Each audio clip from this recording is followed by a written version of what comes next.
Welcome to the Underground, the Steel City Underground, the black and gold standard for Pittsburgh Steelers coverage. Now, here's your host, Terry Fletcher. Hello, everyone, and welcome to the Steel City Underground podcast. My name is Terry Fletcher. It is WTF, and we are in week 8 of What the Football podcast. And what the football it was, I have to tell you. Let's start with our game. Actually, I'm going to start with something that was announced today. And I don't know, but did you know that there are sock police in the NFL? Juju and Connor both got fined $5,000 for not wearing socks covering their legs. Okay, WTF, people. You know, things happen when you get on the field and shirts come out of your tuck in and socks get moved. But can you believe that's how they're making their money now? By fining players for socks not being pulled up high enough. So yes, that's how I'm starting off the day. But let's just get to it. What a game. I don't know about you, but the heart palpitations were absolutely starting as soon as we got into the game. 54 seconds in, we got Spillane. He had a pick six. Now, the refs were really trying to give the game, in my opinion, to the Ravens. They called a 15-yard personal foul on Minkah for pushing Lamar out of bounds, and he was still in bounds. I actually think they also attributed some of that to Cam Hayward, who was on the ground. But if you look at that over and over, that play when he was running with the ball, he was still in bounds when Minkah pushed him out of bounds. And it was third down. It was complete BS by the refs. So you talk about screaming at the TV. I couldn't even tell you how upset I was about that. But let's get back to Robert Spillane. So he's been filling in for Bush's inside linebacker spot in recent weeks because we know that Devin Bush is out with the ACL. But who would basically have thought that he would have played as well as he has? They call him the Brick, the Brick Spillane. In this game, or should I say what he's had now, he's had 10 solo tackles, 1 tackle for loss, 2 passes defended, and a pick six since he's been playing. I mean, you'd think he would have owned that job at this point. Well, everyone's kind of nervous right now, or not sure what the pecking order is, because we've signed new linebacker Avery Williamson from the Jets. Funny, he went from a 0-7 team to a 7-0 team. He's got to be doing cartwheels, but he's a linebacker and great player. I've seen him, but remember, he tore his ACL in 2019.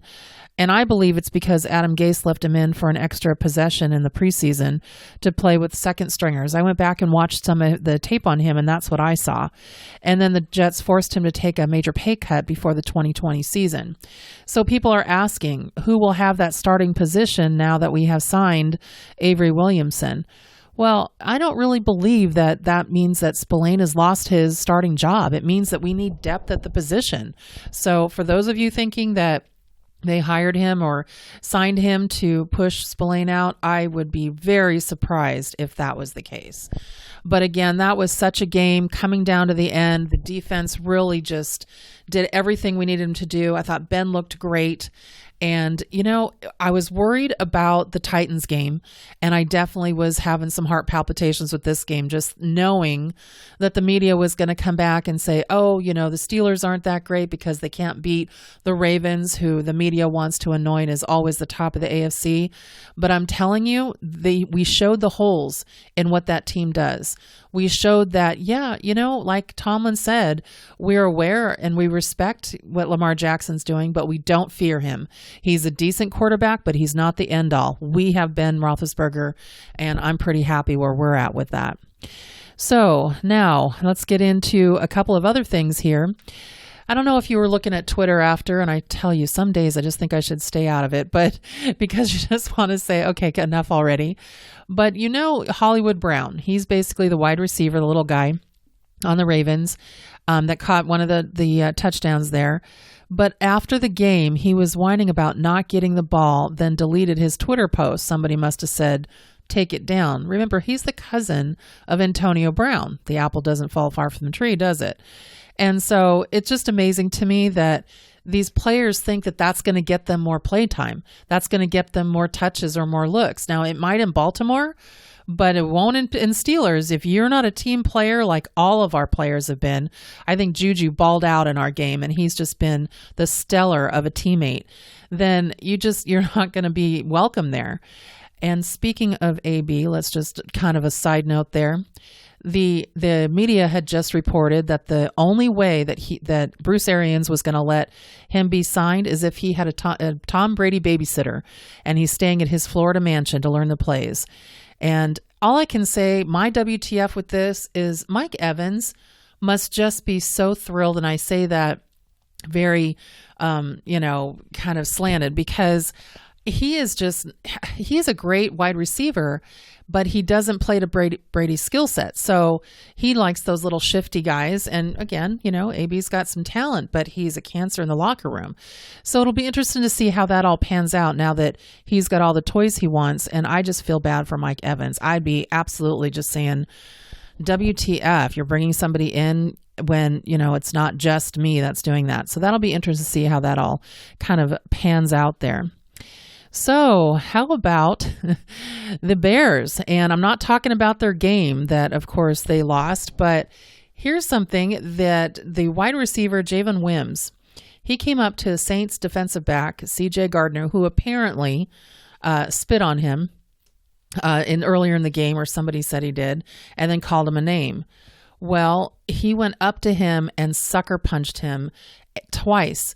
And basically in the helmet. Yes, he was ejected. And later on, he said, "Oh, my anger got the best of me." Dude, you were just asking to be ejected. Who does that? So that was just unbelievably stupid, in my opinion. I've never seen anything like that. That was just crazy. So let's talk about a Raiders WTF. And this is something that's interesting. So remember Trent Brown that caused all that trouble with COVID on that side, and they had to keep getting tested and tested and tested? Well, unfortunately, karma is a problem, or let's just say there could be some WTF incompetence with some of these team doctors. It makes me nervous with what happened to Tyrod Taylor with the Los Angeles Chargers and, them puncturing his lung and he can't play for a while now. But on the Raiders, Trent Brown had a pregame IV that the tip broke. It caused air to enter his bloodstream. And I'm like, okay, this is an arterial embolism. These don't happen very often. It's also called a gas embolism for any of you that want to know what this is medically. It occurs when one or more air bubbles enter the vein or artery and it blocks it. And this can actually cause brain or heart damage. It can cause lung damage. You could get a stroke from this. It's so rare that this could happen. And I'm thinking, you've got to be kidding me. How is that possible that that's still happening?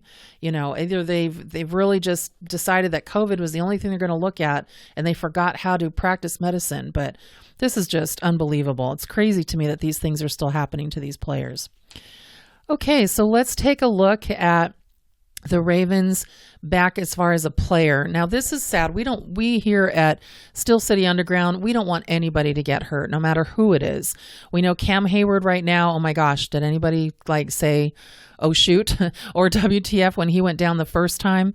It was a cramp. And actually, one of the media guys out there, I'll just call him David, he said that he had a crap. So that was kind of a funny Twitter point out there, but it was a cramp. And he went down the second time. And this is where, Raven fans, if you're listening to this at all, do not boo our players when they come off the field in a cart. You had a player, and this is really sad. It was the Ravens, offensive lineman, Ronnie Staley, and he just made headlines, just signed this week, the highest paid offensive lineman contract ever, $98.75 million. That in alone is WTF. And he ended up being carted off the field. Our players actually went up to him, to give him that fist pump and, wish him well, because they just knew that something happened. And it turns out he had a season-ending ankle injury. And, it's just, have some class. If they were booing Cam Hayward as he came off the field. And that's just BS. I don't care. You're not the Bengals, right? So if you are a Ravens fan and you're listening to this, knock that stuff off. We don't like it. We wouldn't do it to you. You shouldn't do it to others, no matter who the team is on the field. I know there's definitely some rivalry between the Ravens and the Steelers, but come on, people. Grow up there. That's a total WTF for me. But we do wish Ronnie Staley all the best. We are very sad for him. It definitely made a difference on the field as soon as that Lamar didn't have that much protection. But that's just crazy to me. Now, Kansas City. Okay, so Kansas City was playing the Jets, and the Jets had to actually go to Kansas City. And everybody knew that was going to be a blowout because even Vegas odds had the Kansas City winning by 20 and a half points. And I would not take that bet. I'm assuming they were going to win by that. They did. They ended up winning 39-9, but I'm sitting there thinking, oh my gosh, that's so many points. I don't think I can take that. But they did do a couple of trick plays. They did a fake punt. And luckily that was when they were actually down 7-3 because everybody said they blew them out. How could they be doing trick plays when they're blowing out such a terrible 0-7 team?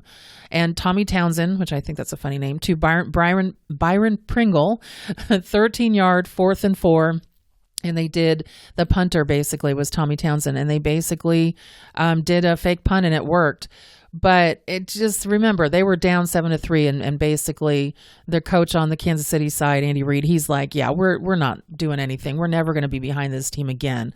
Let's get it together. So let's talk Philly at Cowboys. Oh my goodness. So I've never seen such a terrible game in my life. I really haven't. I know a few years back we played against Philly and I thought Ben looked terrible. And we've had our laid an egg in games before and we've all said that. But you're looking at this game on Sunday night, Philadelphia at Cowboys. Cowboys, 4 turnovers. And then Wentz, 4 turnovers. I mean, it was awful. Wentz went 15 for 27, 123 yards. He did have 2 short touchdowns, but he had 2 interceptions and 2 fumbles lost.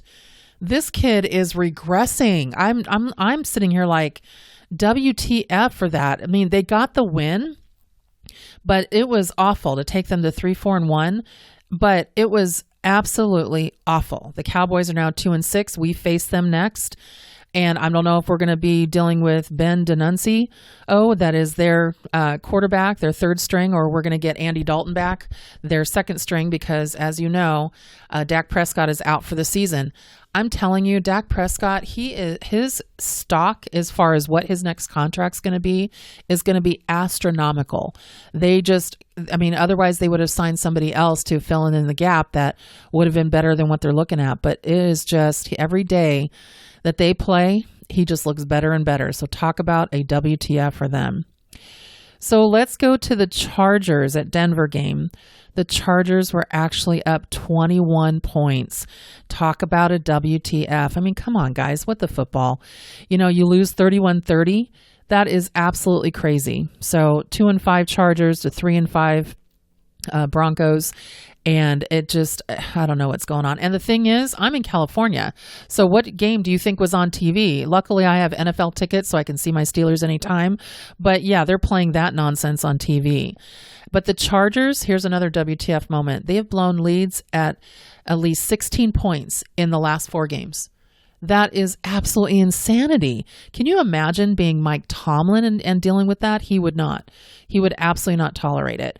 So I don't know what's happening out there, but oh my goodness, that is just not good. Here's a couple of upsets here. Vikings beat Green Bay. Who saw that coming? I'm not a Kirk Cousins fan, but apparently Green Bay is not all that all the time. So I think that Aaron Rodgers had a decent game, but they just don't have defense. Either team, really. But you know what? Green Bay's defense did not help them out here. Cincinnati beat Tennessee. Thank you. We appreciate that. And the Bills beat the Pats. We could have used the Patriots because they are doing so terrible.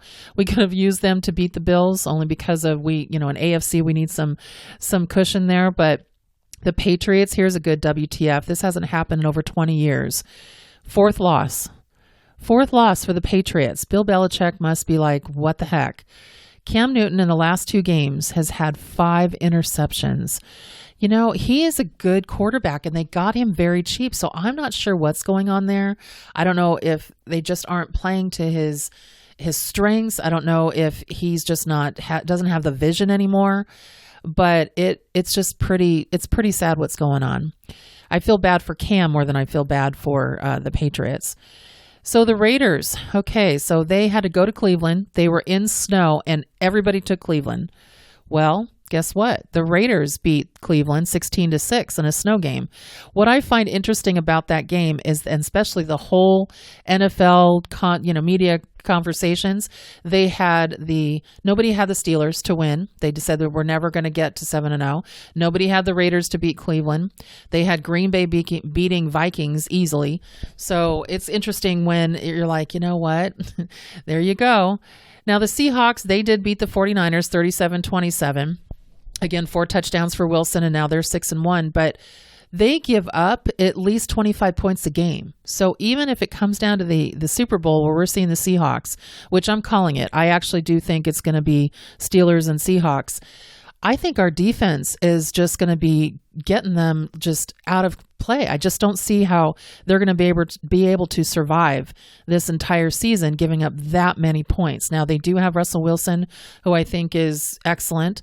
But again, in 49ers, Garoppolo and Kittle, they were injured. They got out in third quarter. So for them, that was the 49er WTF. But I just, you can't always plan on having to score 30, 40 points in a game to win it. And so I don't know. We'll see what happens with them. But Russell's on fire for sure. So we'll see what goes on there. So one thing that happened is that I don't know if you have an iPhone or an Android or what your phone is, but the Steelers have a way where you can sign up to get their schedule downloaded every season to your phone. Well, yesterday I basically woke up to it being gone. Now I had an update on my iPhone, and then about an hour later, poof, it's there again. So I don't know what's going on there, but if you don't have that on your phone right now, you should get it because it's a great thing. You just pull it up and you can tell who plays where. They adjust it to your time zone. So it's a great thing to have on your calendar. So anyone, looking to do that, feel free to try and find it.